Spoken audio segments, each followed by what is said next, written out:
मूर्ति के प्रकरण में जो मूर्तियां समचतुरस संस्थान युक्त हो, आकार प्रकार में तालमान में जो उचित है, शास्त्रोक्त है, ऐसी ही जिन प्रतिमा पूज्य होती है और ऐसी ही प्रतिमाओं की प्रतिष्ठा होती है। जो मूर्तियां अंग से खंडित हों, उपांग से खंडित हों, सुप्त दशा में हो, आसन से आगे की तरफ झुकी हुई हो या पीछे की तरफ सोई हुई हो, हीनांग या वृद्धांग हो, ऐसी मूर्तियां पूज्य नहीं। वसुनंदी स्वामी ने, नेमिचंद देव ने और उमा स्वामी ने ग्रंथों में ये वर्णन दिया है कि ऐसी मूर्तियों की पूजा अयोग्य है, शुभ फल नहीं देती।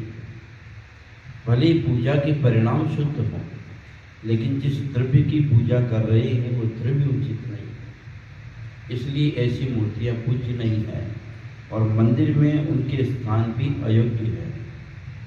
ऐसी मूर्तियां मंदिर में नहीं रखी जाती।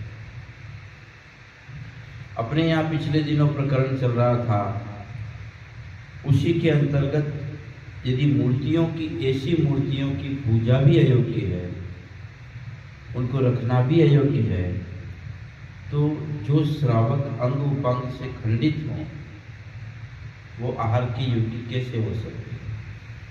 तो मूर्ति ही पूजा के योग्य नहीं है, तो जो श्रावक अंग उपांग से खंडित हों वो आहार के योग्य नहीं हो सकते हैं, आहार दान देने योग्य नहीं हो सकते हैं। इसलिए वहाँ निषेध किया गया। तो मूर्तियाँ समचतुरस संस्थान वाली और योग्य। अब एक प्रकरण जरूर आता है कि जो मूर्तियां 100 वर्ष से भी ज्यादा प्राचीन हो गई, यदि वो कहीं उपांग से खंडित है, उपांग से खंडित है, तो अपूज्य तो है, वो अपूज्य तो है, लेकिन वो संस्कृति में स्थापित करने लायक है, क्योंकि वो इतिहास की मूर्ति बन गई है। एक युग, एक सदी बीतने के बाद उस मूर्ति पर इतिहास लागू पड़ जाता है कि इससे जैन धर्म की प्राचीनता की विवक्षा होगी कि ये 1000 साल प्राचीन मूर्ति है, तो अमुक काल में 1000 साल प्राचीन ये मंदिर थे, ये मूर्तियां हैं, तो उसे इतिहास बनता है। इसलिए ऐसी मूर्तियों को विसर्जन करने के लिए प्रावधान नहीं किया। पूजा का फल तो अच्छा नहीं है, लेकिन विसर्जन नहीं कर सकते। बाद में जो खंडित होती है अच्छी थी, बाद में हाँ, बाद में खंडित हो गई तो विसर्जन नहीं हो सकता उसका। अंग से खंडित है तो विसर्जन करना होता है, जैसे गर्दन से टूट गई है तो उसमें प्राण तत्व नहीं है। अपनी अंगुली कट जाए तो प्राण तो है, लेकिन गर्दन कट जाए तो प्राण नहीं रहता है। तो जो अंग से खंडित हो गई है उनको तो तत्काल विसर्जन करना होता है, वो तो विसर्जन योग्य हो गई। लेकिन जो उपांग से खंडित है वो खंडित तो हो गई, उसमें प्राण तत्व तो है, लेकिन वो खंडित हो गई है, तो इतिहास बनाने के लिए ऐसी मूर्तियों को सुरक्षित रखते हैं। मूल वेदी में तो वो नहीं रह सकती, उसको अन्यत्र कहीं इतिहास बनाने के लिए सुरक्षित रखते हैं कि जैन धर्म इतना प्राचीन है। वो एक विषय है कोई समय का कि वो किस तरह से घी शक्कर रखा और जुड़ गई है, लेकिन प्राण तो उसमें नहीं आ सकते। गुजरात में कहते हैं कि जो मूर्ति तड़केली होए, फाटेली होए, टूटेली होए, तेमा प्राण रहतु नहीं। प्रसाद मंडल में आया है कि जो फट गई है, क्रैक्स हो गई है, टूट गई है, उसमें प्राण नहीं रहता है। जब प्राण नहीं रहता है तो वो मृत मूर्ति हो गई है। अब ये मूर्ति 1000 साल प्राचीन है, आचार्यों ने कहा कि इसको घी शक्कर में रख दो, वो जुड़ गई है, लेकिन प्राण तो नहीं है। चमत्कारिक होना अलग विषय है, चमत्कारिक होना ये अलग विषय है, वो प्राण से जुड़ा हुआ विषय नहीं है। वो कोई दैविक चमत्कार है कि एक चमत्कार हो गया तो जुड़ गई है, वहाँ लाखों लोगों की आस्थाएं चल गई है। अब आस्थाएं तो कहीं भी चल जाती है, आस्थाएं तो बरासो, भिंड के पास में बरासो करके गांव है, और वहाँ पर कहते हैं कि देवोपुनीत भगवान महावीर स्वामी का मंदिर है, जो जंगल में है, बीहड़ जंगल में। तो उस रास्ते जब जाते हैं, रेतीले कटीले रास्ते में, तो वहाँ एक इतना बड़ा पत्थर मिलता है काला, वो रास्ते के समीप ही रखा हुआ है। जिनके पेट में दर्द होता है वो उस पत्थर को उठा करके नाक तक ले आते हैं, फिर वापस रख देते हैं, तो पेट का दर्द चला जाता है।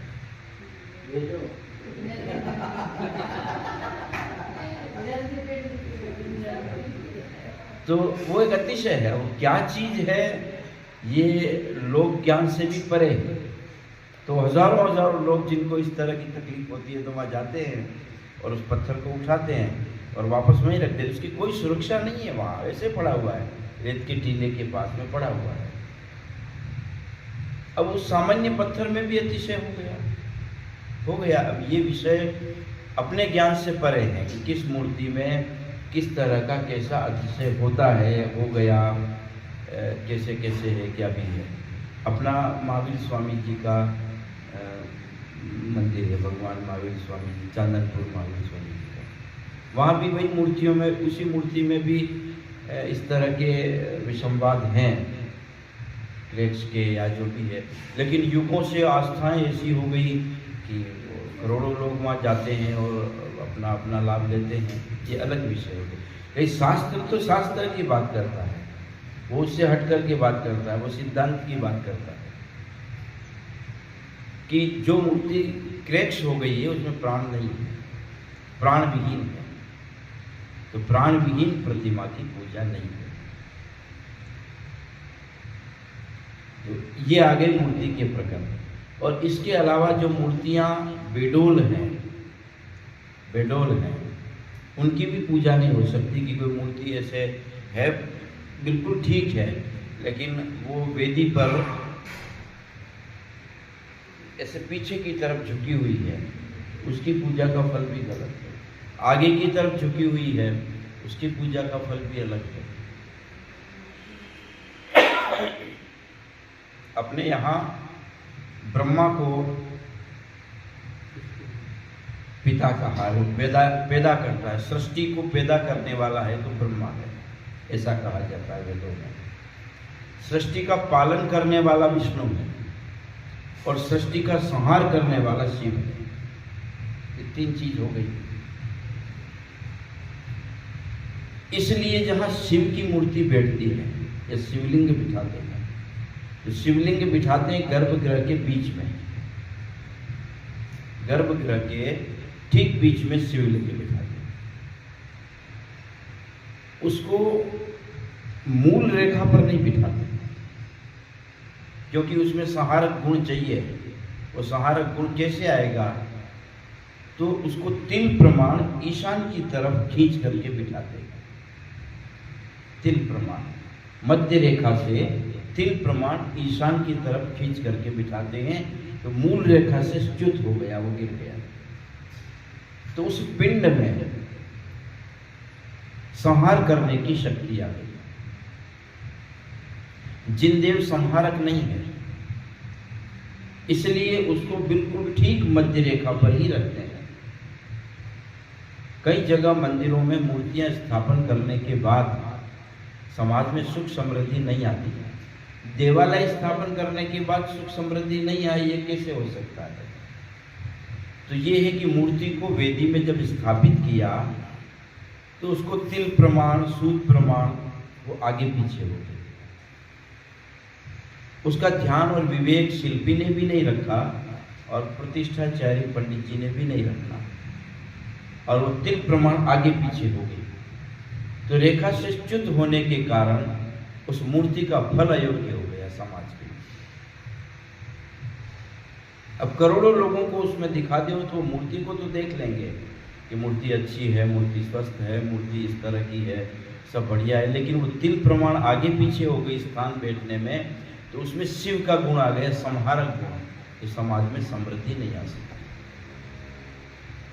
और कई जगह पर ये हो रहा है, होता है, इसलिए होता है कि मूर्ति की स्थापना करते हैं तो सीमेंट लगाते हैं, गीली होती है, हजारों लोगों की भीड़ होती है, पंडित जी की फ्लाइट का टाइम होता है, शिल्पी को जल्दी है, और उस भीड़ में सब लोग स्थापना कर दिया, लेकिन जा के छूते हैं, फोटो खिंचाते हैं और मूर्ति के छूते हैं, तो तिल प्रमाण आगे पीछे वो हो जाती, गीली है इसलिए। और फिर जिस सीमेंट सूखने के बाद वो यथावत हो जाती है, थोड़ी तिरछी है तो तिरछी है, दृष्टि में भले वो नहीं दिखती होगी कि एक तिल प्रमाण आगे पीछे में क्या होता है, लेकिन वो मूर्ति अब अपने गुण से अलग हो गई। मूर्ति पूजा का फल मिलेगा, लेकिन वास्तु से जो फल मिलना चाहिए था अनुकूल स्थान के कारण, वो नहीं मिलेगा। जैसे उदाहरण के लिए मैंने कमीज पहना है और कमीज में एक भुजा में थोड़ा सा तनाव है, टेलर ने सीते समय एक भुजा में थोड़ा सा कमजोरी कर दी, तो मुझे सारे दिन उसका विकल्प रहता है, बार बार ये मेरा खींचा रहता है। एक भुजा ठीक रहती है, एक भुजा में खुचाव रहता है।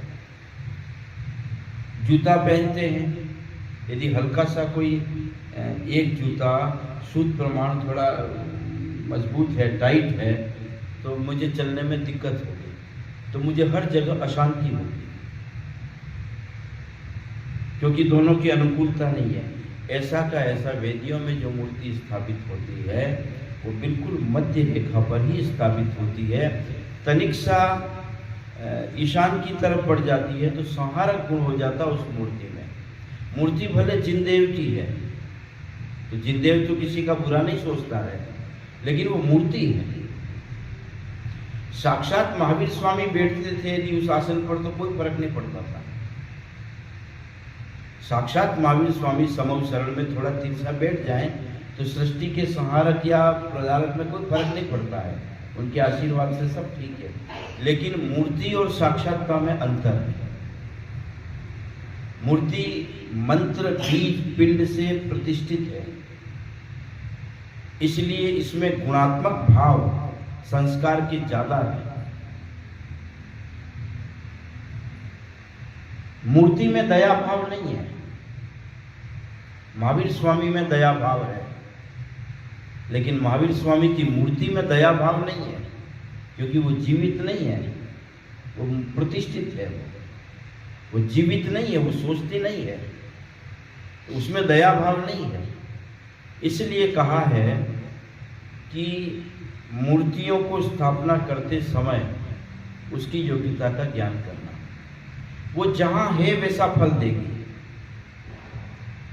मूर्ति यदि जिनदेव के स्थान पर बैठी हुई है, ये पूरा हॉल है, इसमें महाराज जी कहाँ बैठे हैं, तो महाराज जी दीवार को छोड़ करके एक भाग प्रमाण आगे बैठे हैं, ये जिनदेव का स्थान है। बिल्कुल दीवार से चिपक करके बैठेंगे तो भूत का स्थान है, या भूतों के स्थान होते हैं, वहाँ भूत जैसी प्रवृत्ति होती है, भूत जैसे विचार आते हैं। तो एक भाग प्रमाण आगे आ गए, ये जिनदेव का स्थान हो गया। दो भाग प्रमाण आगे आ गए तो लक्ष्मी का स्थान हो गया। तीन भाग प्रमाण आगे आ गए तो ब्रह्मा का स्थान हो गया, और मध्य में आ गए तो शिव का स्थान हो गया। तो कभी देखा होगा आपने कि कोई मुनिराज मध्य में नहीं बैठे, जहाँ हॉल में बैठेंगे, कहीं भी बैठेंगे तो मध्य में नहीं बैठते, वो शिव का स्थान है। शिवलिंग ही मध्य में बैठेगा, वो सहारक भाग है। या जिसे दंड देना होता था, पहले पंचायत होती थी और जिसको दंडित करना होता था उसको बीच में बिठाते थे और चारों तरफ पंचायती बैठती थी, वो दंड का स्थान है। तो जो जहां बैठेगा वैसा गुण हो जाएगा, ऐसा कहा है। तो संहारक स्थान पर बैठे हैं शिव के स्थान पर, तो चिड़चिड़ा भाव हो जाएगा, हटाने का, भगाने का। द्वारपाल का स्थान है दरवाजे के पास, तो कोई जिनेंद्र की मूर्ति दरवाजे के पास नहीं हो सकती। नहीं तो मूर्ति तो भगवान की है, लेकिन वो मूर्ति काम करेगी द्वारपाल। वह द्वारपाल बैठते हैं तो द्वारपाल का काम करेगी मूर्ति। यदि भगवान वहां बैठेंगे साक्षात तो द्वारपाल का काम नहीं करेंगे, क्योंकि वो तो सजीव है, सचेतन है। मूर्ति सचेतन नहीं है, वो प्रतिष्ठित मूर्ति है। इसलिए जिनदेव के स्थान पर जिनदेव बिठाते हैं। जो जिसका जैसा जैसा स्थान है उसको उसी स्थान पर बैठाया जाता है। यहां अब अपन समूह शरण में देखते हैं। समूह शरण में कभी ये शंका उत्पन्न हो जाती है कि समूह शरण में तो बीच में भगवान है, समूह शरण में तो बीच में भगवान है, और फिर कैसे होगा? बीच में भगवान है तो मध्य में कैसे आ गए? नहीं, भगवान बीच में नहीं है। समूह शरण के भगवान मध्य में नहीं है, वो तो उसी स्थान पर है। जो देव पुनीत रचना है, उस रचना ने, चार भगवान नहीं है समूह शरण में, भगवान एक ही है। वो चतुर्मुख दिखते हैं, वो चार जीव नहीं है वहां पर। समूह शरण में भगवान एक ही है, वो चतुर्मुख दिखते हैं। वो रचना जो है समूह शरण की, वो देव ग्रंथ है कि जैसे आज हम चाहें एक मूर्ति को चारों दिशाओं में कांच लगा के दिखा सकते हैं। ये जैसे अपन बैठे हैं तो ये की ये रचना चारों दिशाओं में देखी जा सकती है। इधर में तिरछा कांच लगाया, उधर में तिरछा, उसका बिंब उसमें दिखा, उसका बिंब उसमें दिखा, उसका बिंब इसमें दिखा। समूह शरण में रचना एक ही, लेकिन जो भारत सभा की रचना है, भारत सभा की रचना है वो वलयाकार है। अब भारत सभा की रचना है तो ये पीठ दिखेगी जिनदेव की। भारत सभा की रचना है, इधर मुनिराज बैठे हैं, तिर्यंच बैठे हैं, देवी देवता ये सब बैठे हुए हैं, तो फिर तो पीठ दिखेगी भगवान की।